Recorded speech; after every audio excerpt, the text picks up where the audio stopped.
इस वीडियो में हम समझेंगे वेव फ्रंट और हाइगन्स प्रिंसिपल। Wave front. मान लीजिए कि एक पॉइंट लाइट सोर्स से number of light wave emit हो रही है। इन सभी लाइट वेव की स्पीड सेम है और ये लाइट वेव होमोजीनियस मीडियम में ट्रेवल कर रही है।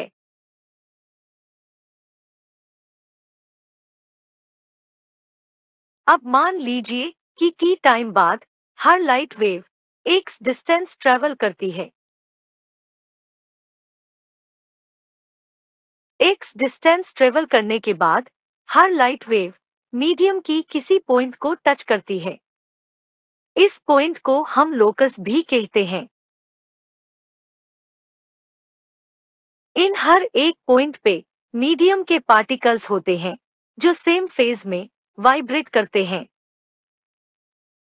कहने का मतलब ये है कि पर्टिकुलर टाइम पे इन पॉइंट्स को टच करने वाली लाइट वेव का फेज सेम होता है। इसे हम ऐसे समझ सकते हैं कि सेम स्पीड से ट्रेवल करने वाली सभी वेव का लोअर और हायर एम्पलीट्यूड सेम होता है।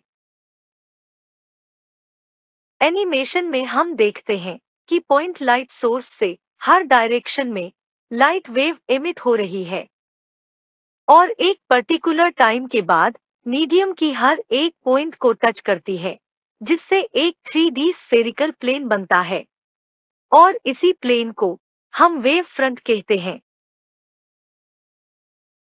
वेव फ्रंट को हम कुछ इस तरह से डिफाइन कर सकते हैं।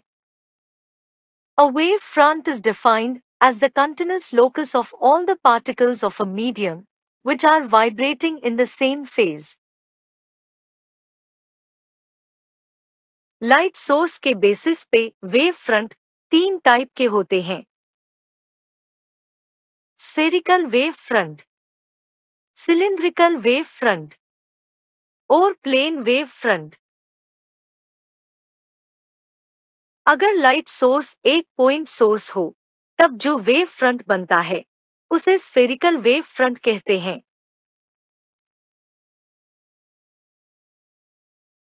अगर लाइट सोर्स एक लीनियर सोर्स हो तब जो वेव फ्रंट बनता है उसे सिलिंड्रिकल वेव फ्रंट कहते हैं।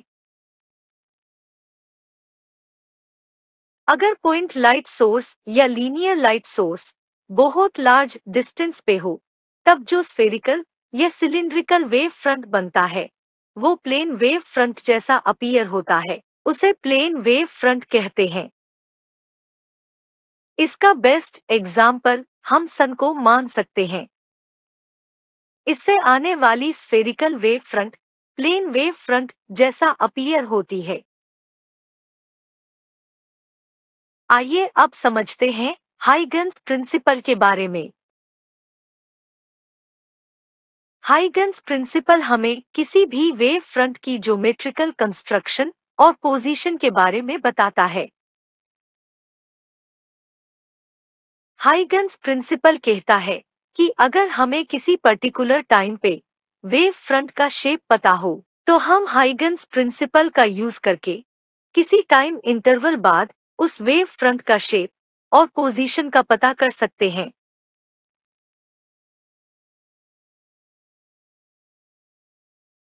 हाइगन्स प्रिंसिपल को समझाने के लिए हाइगन्स ने दो स्टेटमेंट दी है जिन्हें हम एनिमेशन की मदद से समझेंगे।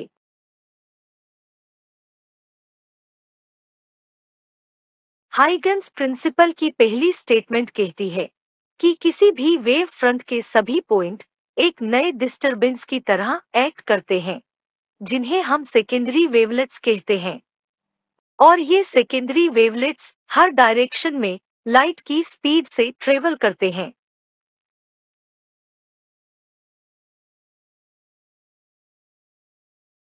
हाइगन्स प्रिंसिपल की सेकेंड स्टेटमेंट कहती है कि सेकेंडरी वेवलेट्स को टेंजेंशियली टच करने वाली सरफेस एक नया वेव फ्रंट बनाती है जिसे हम सेकेंडरी वेव फ्रंट कहते हैं। आइए इसे हम डिटेल में समझते हैं। मान लीजिए कि एक पॉइंट सोर्स से स्फेरिकल वेव फ्रंट एमिट हो रहे हैं।